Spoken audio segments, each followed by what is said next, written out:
Just moved the sheep out onto new pasture.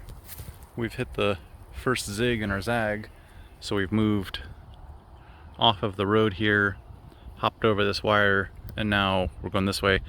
One observation I had is I had the paddocks running deep this way and kind of skinny this way, and the realization is that these wires, you know, the lanes, that made me have to use up the lanes faster. So this time the lanes are much deeper going this way, and so each cell in the paddock is, I'll get a lot more use out of each lane. And so just kind of walk through real quick and see the progress we've made.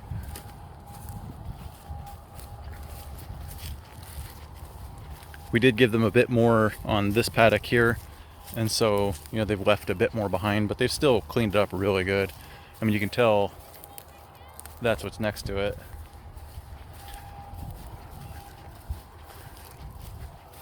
And I've de-energized everything here at the road. I've got one net down in the bottom of the property. You can probably see it off in the distance there. And, you know, where the dogs are young, in the event a coyote came along, I'd like to hope it just helps a little bit. We went down to 3 wires, trying to see if we can get the spool to last longer. But unfortunately, we still didn't get it to last all the way. It made it most of the way on a 3-wire system, but still not enough. So there's another good lesson learned.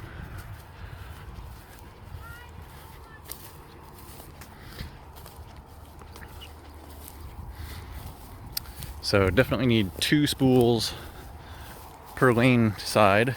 And at that point, you know, given the young dogs, we probably ought to just run the lanes with 4 wires, since I need 2 spools anyways.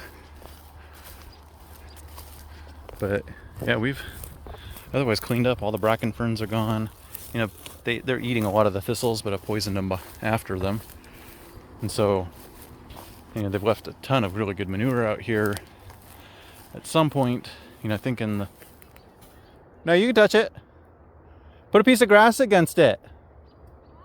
Put a piece of grass about 6 inches long against it. You'll feel it. So they were brush hogging, I think, really late in the year, and so there's like these giant clods of sod that really need, you know, box bladed back into something resembling a good position.